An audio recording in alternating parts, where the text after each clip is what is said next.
Hi, good evening and good afternoon and good morning to all the viewers and listeners who took the pain to join in on-demand webinar. My profound apologies for missing the slot due to some technical glitch, but you have been helping and participating in this series, the CXO series for VoltMX Go. Today, we are going to talk about how we empower our citizen development to accelerate the innovation. And we have a very strong panelist who'd come in and present, including Mosin, who's the go-to-market head for VoltMX Go, and Dumambi, and a couple of others like Sharon, who is marketing, and who is a product head and vice president in HCL. So without much ado, let's not waste more time. We start the presentation right here. Over to you, Andrew.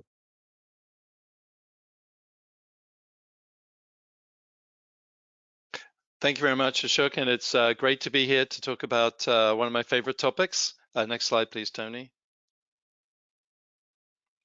So I'm sure you'll all remember, maybe your days in the sandbox, the sandpit, or maybe taking your kids. I certainly do.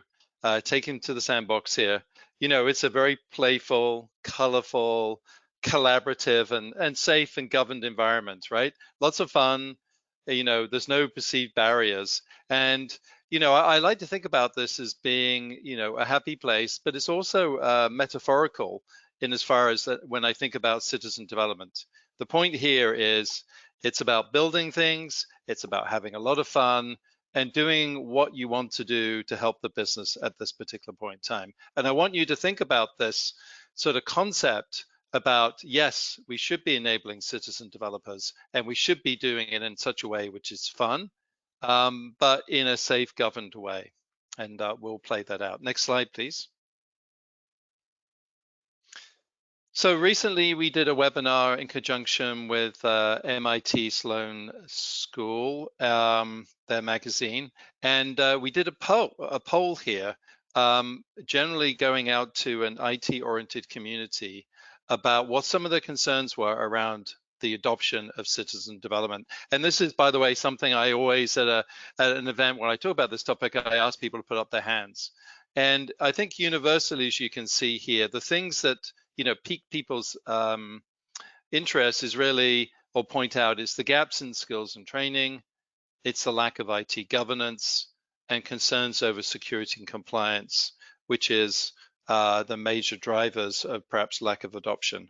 There's a industry analyst survey out there.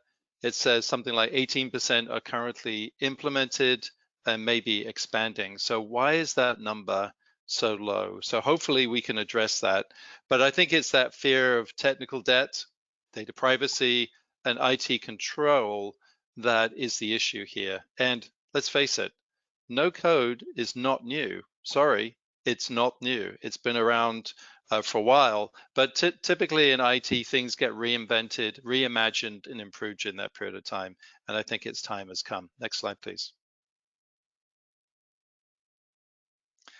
So we have a slightly contrarian view of how citizen development sort of fits into an overall landscape picture. Let me just unpack this for you. It's very easy to understand. So if you take the epicenter on the bottom left-hand corner, what this basically is saying is that your professional development team are building a few number of applications. I'm not trying to put a specific number on it. They're building very high functional applications, particularly with a high degree of complexity and security associated with it. And they're building typically externally facing applications or core applications which complement the systems of record and those core SaaS properties that you may be using internally. Now, the goal here is, if you zoom out to the top right-hand corner, is we really want to harness all of the citizen developers within inside an organization. And if you can see here by the diagram, depending on any organization, the number of business workers capable of building applications is probably anywhere between 5 and 7x of the number of people in IT who have the formal title developer, who can actually build some of those applications. So there's good business reasons for doing that in terms of numbers. There are also good business reasons for doing that in terms of innovation, because those ideas for the business will come likely from the business itself. Now, one survey actually said that 62% of developers in Fusion teams are actually doing professional citizen development outside of IT. So there's clearly a big demand for building applications to help service the enterprise and to do it faster. Now, typically what happens is in a traditional model, and this is why it's contrarian, Fusion teams exist for business people to give input to professional developers to build things, which is fine for certain types of applications. But in general, it doesn't sort of foster autonomous behavior for those citizen developers. Now, what if you can imagine, going back to the sandbox, that the professional developers and IT with the suitable IT governance can actually teach them to build, effectively give them an environment where it's governed, and everything that they need available to them, a bit like that sandbox, their trucks, their bricks and whatever, are freely on hand. And there are places where the two of them come together. That's what we call the assisted development, where, you know, if a citizen developer needs something that is an extension, a custom component or something, it gets developed by the professional developer team and then added to the sandbox. So there is that some sort of, you know, relationship, but it's not a, yeah, I have a set of requirements, I'm going to hand them over, and then you don't participate in the process. This is really about giving them the tools in this assisted development way.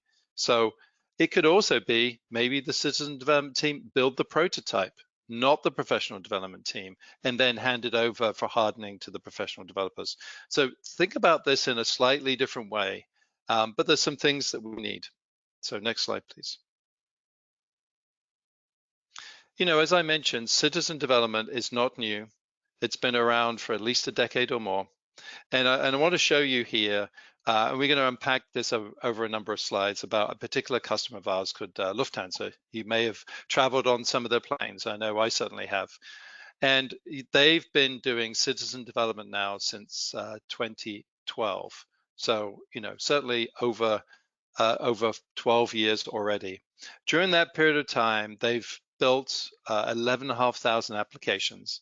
And because these are actually situational, you know, they fit a particular purpose, they're going to be modified, they're going to be changed, some are going to be retired, new systems come in place, new best practices, or new ways of working come on board. So some naturally die on the vine, some of them are obsoleted, but new ones are actually built. So during this whole period of time, they have 120,000 people have access to these applications, with 2,500 currently in production. And many of the things that we're going to be talking about from a best practice standpoint have come from organizations such as this. I can think of banking institutions who have similar number of production applications already in place in different industries, and they're running very successfully. Next slide, please. So for some of these citizen developed applications or situational apps or digitization, you know, it can be refinements of existing processes that may or may not be digitized. It may be the simple paper-based processes that have got created out there, all those ones where how many times have you got an email from someone describing some information they needed to collect with an attached link to an Excel spreadsheet? Well, what's the problem with that? Well, yeah, it feels like it's a ping pong exercise going backwards and forwards for different information. But what about data security? What about making sure you've got consistency? Who has governance over the data itself? And how can you ensure that this is everyone can have access to it? I think sometimes what happens is people make available these spreadsheets, and maybe they think about, I'm sure, I know I do, is think about who's the audience for this, but do they really need to see all of the information or just have access to their subsegment of it? And is this something really that you're going to put a professional developer team on to provide a solution with a situational app. You just got to make it easier for the business to digitize, automate themselves. Next slide, please. So what have they actually implemented? Well, they've implemented a citizen development solution now in 2012, as I mentioned earlier. Every developer or every business user has the ability to create an application. There's no application or approval process for those applications. There's certainly a governance process. So remember, this is Germany. There's a worker council that defines the use of personal data, if that's appropriate, and also the rules for GDPR. So they started this all out with an initial campaign with application development support. I think they have 2 full-time people who are actually maintaining all of this. And also IT participates in creating that sort of sandbox environment with a series of pre-built integrations, design themes, to make it easier for them to actually implement the process. And some of the Lufthansa collaborative teaming processes get kicked in here in terms of providing an LMS system of learning information, wikis of people are writing themselves on best practices. They have forums for answering immediate questions and also FAQs, as well as building a library of reusable components, because at the end of the day, if someone's got an idea and they're trying to build something, it's either been built before or it's an extension or a variation of what's previously gone before it. So I'm sure in your organization, you've seen some of these things too. Next slide, please.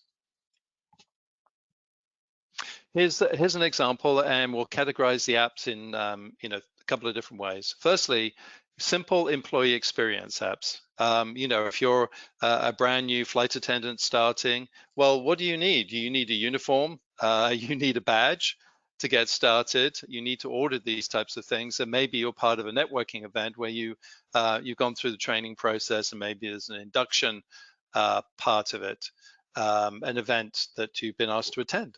Maybe it's as simple as saying every time that you arrive at a plane, maybe you fill out a cleanliness survey. Give the people who keep the aircraft clean before a flight some feedback on, well, what were the toilets like? What were the first class cabin like? What was the seats? What was it like in the galley, as an example? I would class those as simple employee experience apps. Next slide, please. Then we get into one of my favorites, which is the more sort of complex apps, which is, in this case, here's an example called Net Correction App. So they have a cargo process. If I want to ship anything, as you can see here, there's intermediaries to help me with that. But ultimately, things are shipped by the ton. Shipping is actually calculated ahead of time. Everyone knows the bill of lading. They know how much it is going to cost, and all of the approval processes have gone down from the person sending it right way through to the airline itself.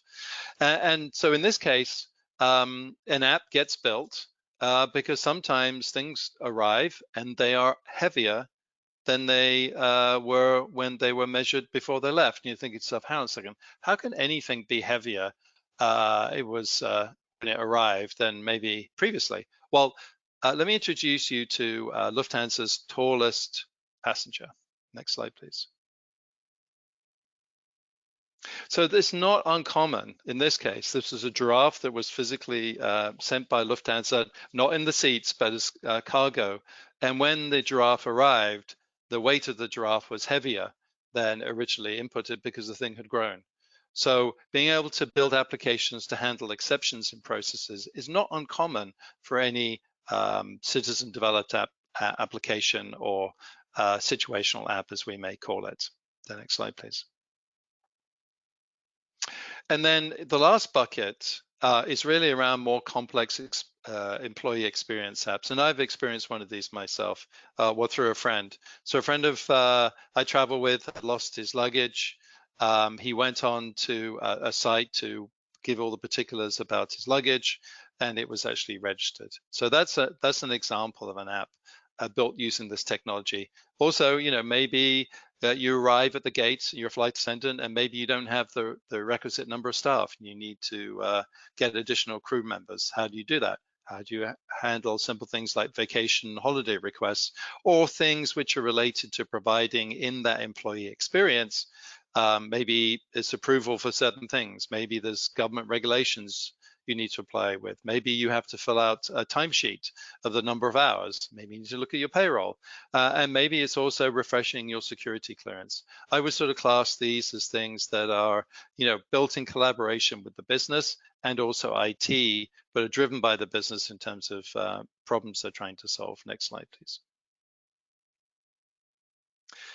So in raw numbers, this is the curve of adoption. From when they first started, you can see initial ramp up from 2012, 2013, and it basically built pretty steadily. Then we had COVID. We all know what happened. No one was traveling anywhere. And then, as you can see then, ever since they've come back in 2021, the volume of new applications being built and also the usage has been considerable. So, I mean, we all like cat pictures and cat videos. But once you've got citizen development in the right place inside your organization, it's going to go viral. And after all, isn't that what you want? Next slide, please. All right, so no conversation about citizen development is not going to include a conversation about AI. Everyone who's building software is using AI in some sort of shape or form. And AI is being used in citizen development, and we're doing that too. But let me just, I'll try and unpack it and share some information, which I think is an important aspect to think about. So again, same organization with MIT. This is a survey that we ran with a webinar. As you can see, the question is, what is your organization's approach to integrating AI with citizen development, right? What are you doing?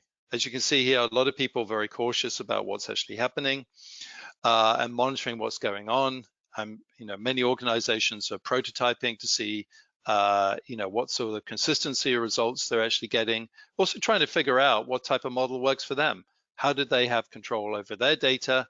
And frankly, as a data guy, is making sure that the volume, variety, veracity, and quality of that data is fit for purpose for making those key decisions. Because at the end of the day, if there's too much garbage in, then you won't get a good result at the other end.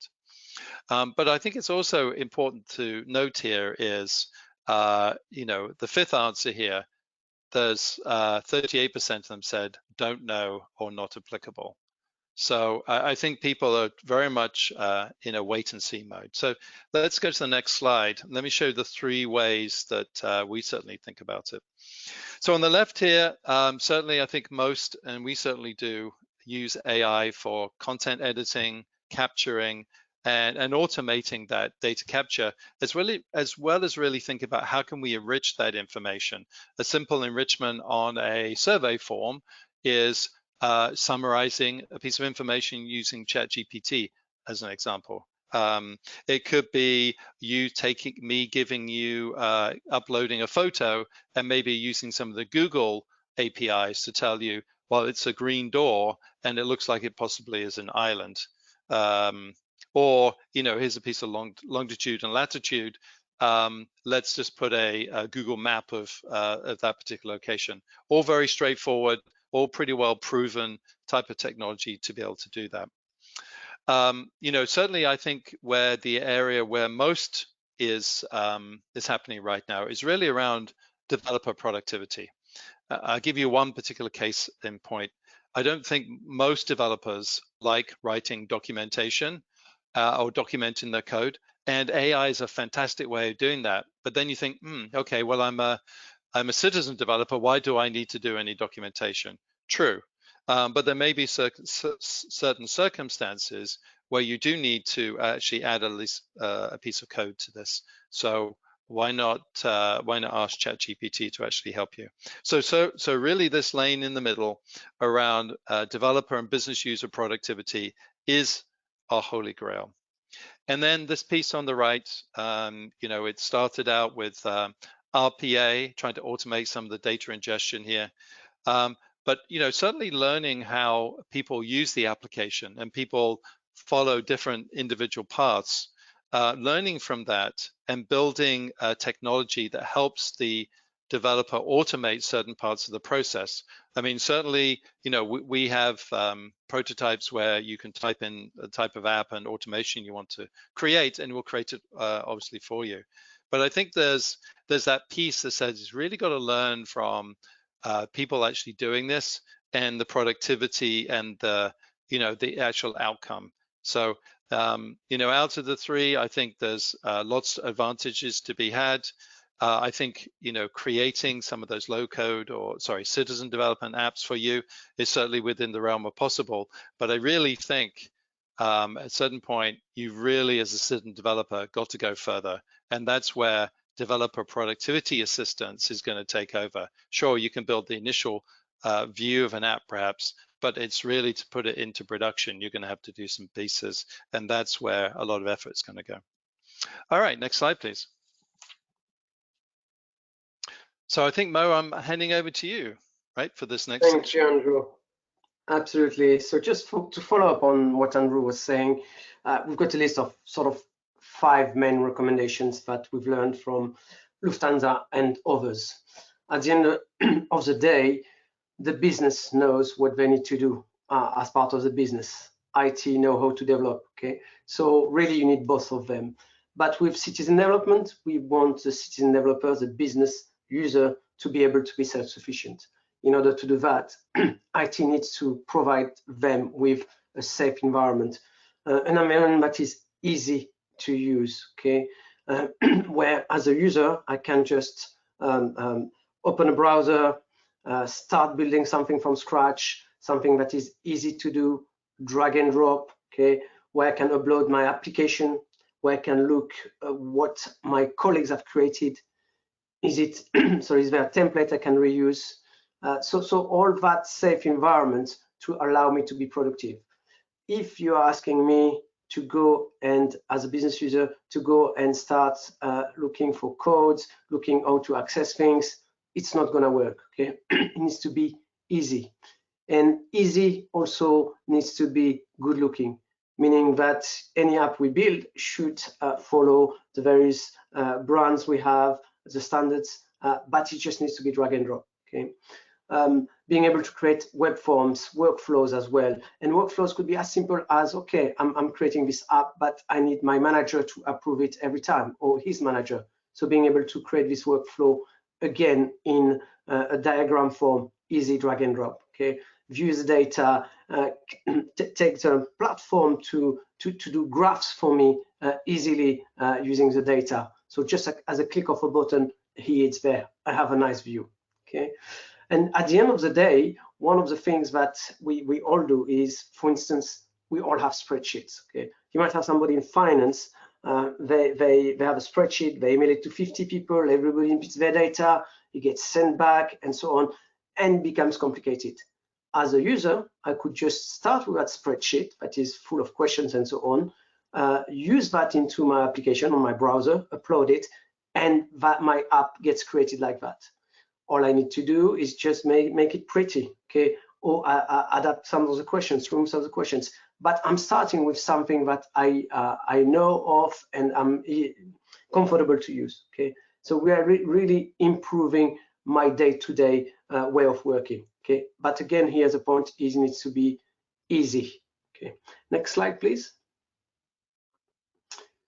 So as part of the easiness for me, okay, it needs also to be easy for IT, okay? Most of the time when a citizen development program fails, it's when IT don't believe they can govern and see what's happening there, okay? So that's the biggest showstopper as far as I know, okay? So there are some very good other solutions, but it's a wild west after that, So in here with our platform really, and the way it should be done, okay, IT should know who builds the application, how they can deploy it, who uses them. They need to be able to tell them the policies, they need to be able to specify what file types are allowed, not allowed, okay, what kind of limitations, and what happens if we exceed these limitations, okay. So IT is able to put these guardrails, okay, it becomes safe. So if I try to go outside of these guardrails, I won't be able to do it. So it is safe for them. In other words, it's safe for me. But also when I build my app, I need to understand what's going to happen with it, okay? Because I can be, you know, oh, I'm a great developer in my own mind, okay? I'm going to create this super app, but I don't want everybody to use it, or I want it to be used by everybody, okay? So I need to be able to say who can use my app, what can they do with it, what can they see it, not see it, and so on. And maybe I want to invite Andrew to help me enhance that app, okay? So co-authoring and all of that, so quite important. Next slide, please. Monitoring is very important, okay? You know, IT can give all the rights to everybody and block everybody, but if they don't have a tool to monitor and see that in a dashboard, it becomes complicated with them, okay? At the end of the day, really what monitoring does is it's about exception reporting. We can see everything is good, but there is always the odd individual trying to with having issues or trying to misbehave, okay? So monitoring is very important. Also, monitoring allows you to see there is a problem, okay? Some applications or might not be used at all for a simple reason. Maybe it's not, you know, uploaded properly, whatever. So you'll be able to see that and remediate that and let the user know how to go about it. Next slide, please. Basically, we need to be able to enrich the citizen development, okay? So as a business user, I know what my business is about, okay? And I can build an app that does whatever I need, okay? But I might need to access backend integration. I'm not an IT guy, so I don't know how to do that. So IT need to be able to define these integrations for me, and they need to give them in a list, okay? So I build my application, I need to access to salesforce.com, for instance, okay, or to my SharePoint environment, to my Oracle database, okay? It's there, okay? So it's just easy to use, okay? And that's very important. Of course, the connectors are part of the marketplace. So the more are created, the richer it gets, the more choice I have, okay? So quite important to be able to have that middle part already dealt with by IT, but I can just self-service myself in that way. Next slide, please. Same thing with widgets, okay? At the end of the day, we all want to enhance what we do, the palette of things we do, okay? So these widgets can be either created by somebody else, they should look and all the same, they should adhere to my policies. We can download them from Marketplace, use them again, and all these components on my app should be, even if it's web, should act like a native one, okay? And to be able to use the same rules and so on, okay? Next slide, please. As a user, when I start, the first thing I need is a template, okay? I know what I want to do, but if I have a template, it makes my life so much easier. I can start with something and just take it from there and enhance it, okay? So sometimes when we start, we have a little learning curve, okay? Having some examples and things on how to do things is quite important. Also, when I've done my app, I need to be able to just post it in 1 or 2 clicks, okay? Make life easy, okay? And these templates can be already pre-configured with all the backend integration, so it's easy for me, okay? So as an example, I want my app and I want to add a login page on that app, okay? That app, obviously using the template that has been curated by IT, is already connected to my Active Directory, to my LDAP directory, and so on. So it's all taken care of. I don't have to think about it. It's just there, okay? And of course, once we create templates, we can add these templates to the marketplace for my colleagues to use as well, okay? So at the end of the day, it's about having the most common use cases in one place. Next slide, please. So in the end, really, we need to put a center of excellence in place, okay? What does that mean, okay? Well, there, we need to be able to have a single point, single location most of the time a portal where I can get trained. Okay, how do I do this?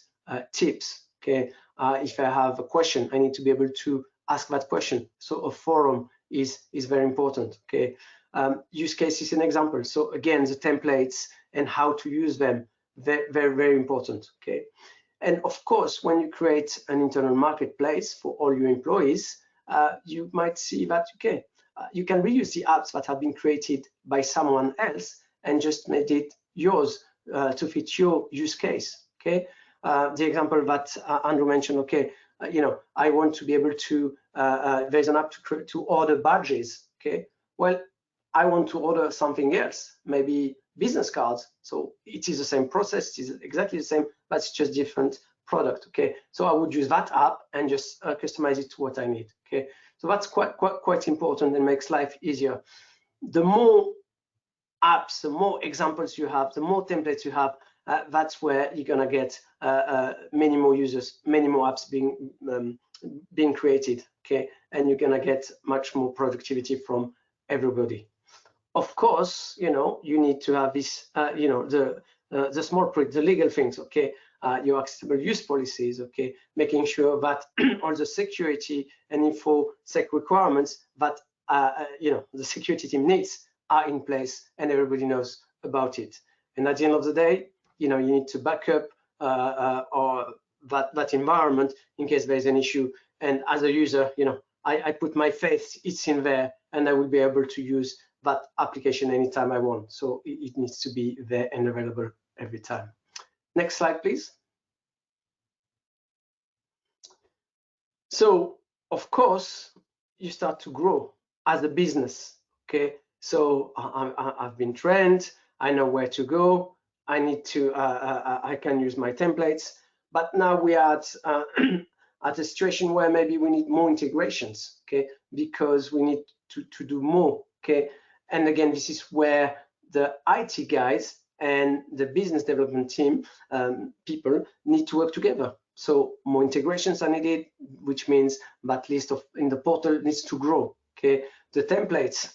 Do we need new templates? I would change colors, branding, whatever. This is there. More widgets. Okay, and that grows with time. Okay, and at the end of the day, one of the examples that Andrew said at the beginning. Okay, can IT work with citizen development? Okay, and often it is one of two ways. Okay, either IT provides stuff to, you know, to citizen developer to create the app, or this beautiful app can be enhanced and used onto a super app that has been created, that is being created by the professional development team. Okay, so working together in harmony, grow together, but at the end of the day, as a business user, as a citizen developer, I am self-sufficient and I can be proud. I can create my own app without using a single line of code. Next slide. Andrew, do you want to take that one? Yeah, thanks, Mo. Nice teaming with you today. So, you know, this is sort of representing sort of graphically some of the things I was mentioning earlier. Is in a traditional waterfall method, you know, there is some collaboration between IT and business to build something.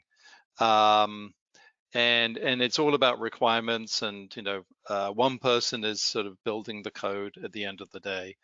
But we would sort of contend it really needs to be this piece on the right-hand side, which basically says, you know, IT creates the scaffolding, as some of us like to say, that provides all of the components, the widgets, the elements, the connectivity, the governance rules, sets all the things up, maybe enterprise-wide. It may be in the context of an individual department, say marketing, or sales, or service, or customer service, or whatever's inside the organization. And the tool set is tailored specifically to allow them to build the applications they want, but their toolkit looks slightly differently. So if you ever imagined, well, you've done it. I mean, we all eat, and I like to go downstairs to the cafeteria.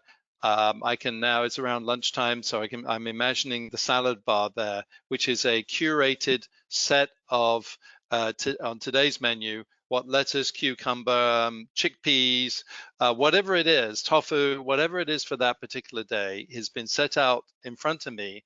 And as a salad person, I can get a container and I can make my own mix of things with maybe edamame beans or whatever, and I can add my own dressing. So think about that sort of idea.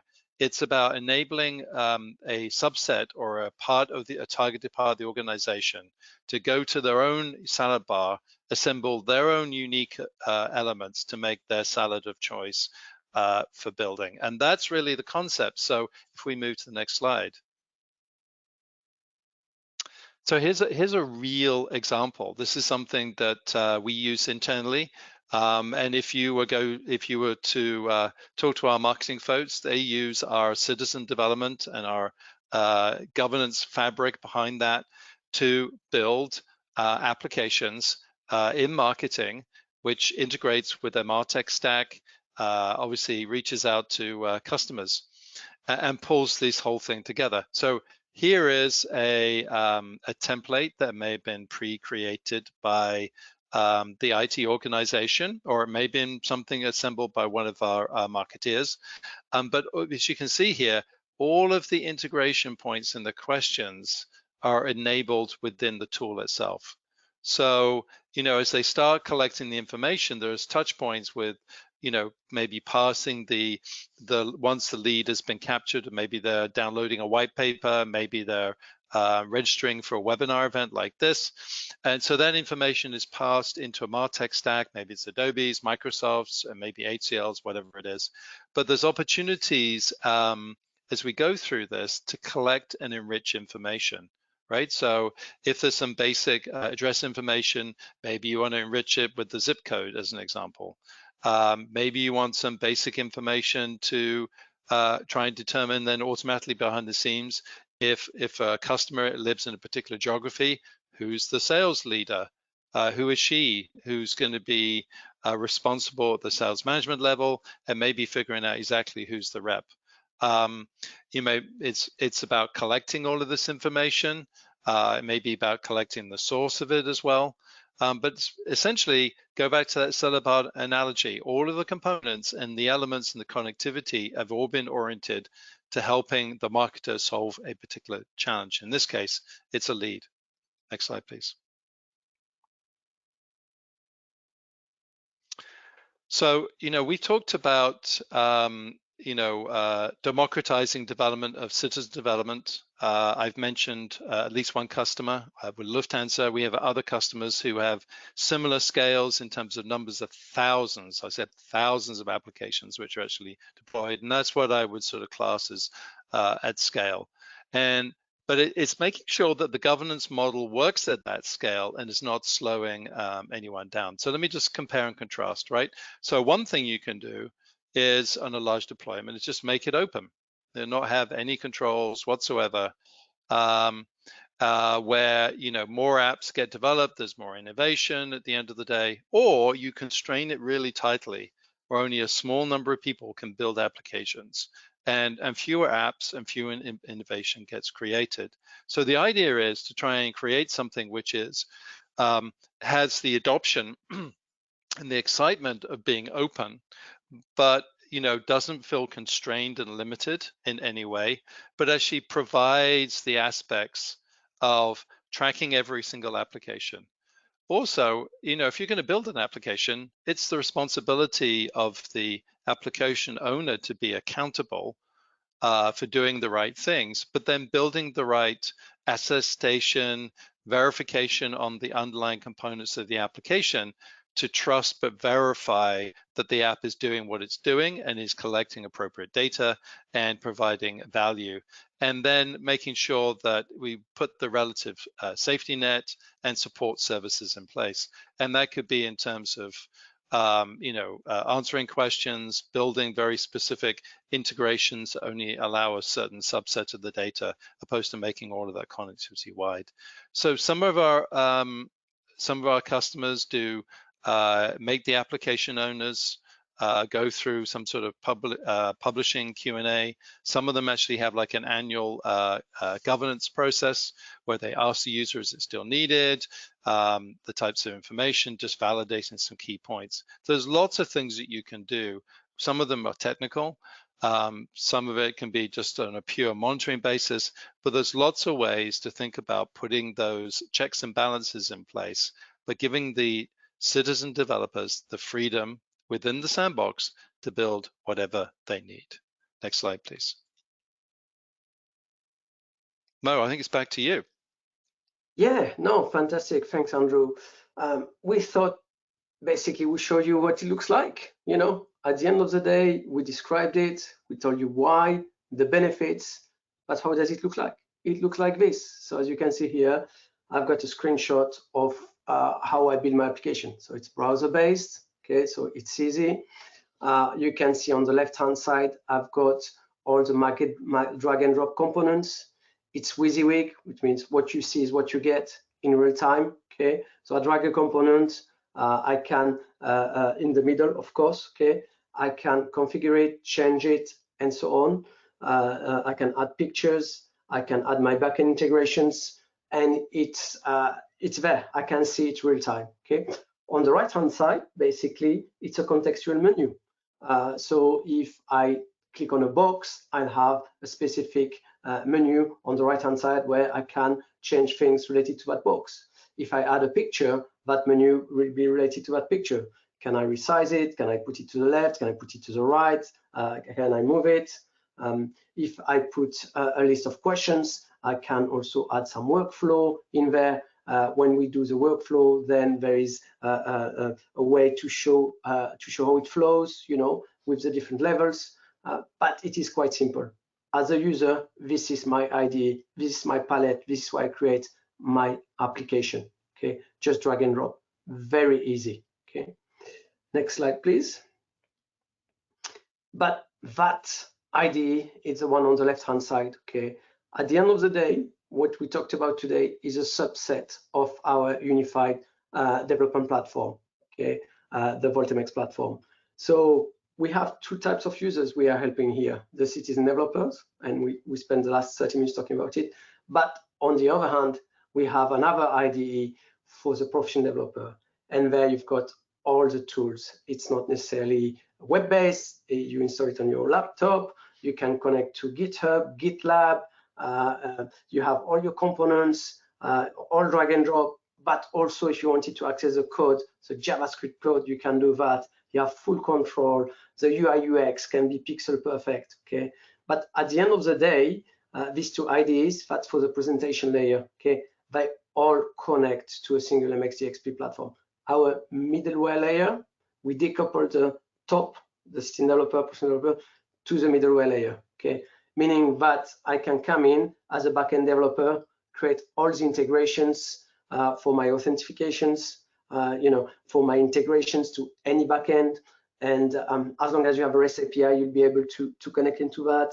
I'll be able to add my workflows, professional workflows based on BPMN. I could have a rules engine, and at the end of the day, orchestrates of all my calls. Okay, so the backend developer does that, and then we come in as a professional developer, citizen developer, and use that to build our applications. So all that is very powerful. Okay, there is a very simple picture in here. So left, drag and drop, citizen development, right, professional developers, and at the bottom we can do any back integrations.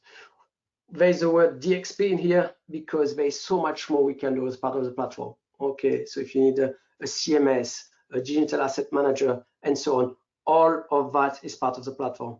I think that will be a topic for another day. Next slide, please. So a few examples. Of course, everybody builds apps. Some apps, most of the apps often tend to be internal apps to increase the operational efficiency, but there are also external apps. Just to give you ideas of Lufthansa and customers like that, you know, the kind of apps they are building, well, lots of them are related to approvals and tracking. Okay, obviously ticketing, issuing tracking regarding to this ticketing, especially in the airline industry, quality programs, compliance, obviously HR, creating a way to communicate with employees and make sure they engage, okay, on the work preparations, quotes, statements, certifications, okay. Lots of field services apps, where you can come in with your iPad, your tablet, or your phone, and do an inspection and use that form to take that inspection. On the other hand, when you work with business partners, customers, and so on, we've got our marketing team, for instance, in here. They use our this platform to create their forms, as we could see earlier on, surveys, feedbacks, okay, gated offers, okay, partner onboarding, okay, quotations, partner programs, all of that, and many, many more, okay. So Andrew, I think the next slide is yours. I'll let you just finish off your sandbox story. Yes, I mean, who doesn't love a great story at the end of the day? And sometimes, like in life, some things are worth making a jump and taking a calculated risk. And you can see here, Peter from Lufthansa is giving you that advice too, where we took a calculated risk. We can clearly say that the benefits of the citizen development initiative we have pioneered far outweighs the risks. And that's obviously with a decade of evidence behind them and 11,500 applications. So, as I mentioned, Mo and I and Marty and many others go and talk to customers at the end of the day, and we always ask them about their trepidation about diving into this particular program. And we can assure you, we can give you the examples, but it's going to take the organization to have a little bit of vision and agree we want more people to innovate in the process, because you never know where the next great idea is going to come from. The next slide, please. So really, in summary, as we've been saying throughout, having a sense of the outcomes that you're looking for is very important when you start this process. It's not only about productivity, it can be about automation and digitization, but it's about creativity, as I was sort of mentioning, and having more people participating in it, which is fantastic. It's about taking that leap. So the things we're going to recommend is, we're taking a rather unique approach to this. We're trying to democratize the use of citizen development. But if you start the premise of a visionary, you want the business to be creative, like that sandbox, have the fun, because they know at the end of the day how to, they know the business, they know what's actually needed, they're the closest to it.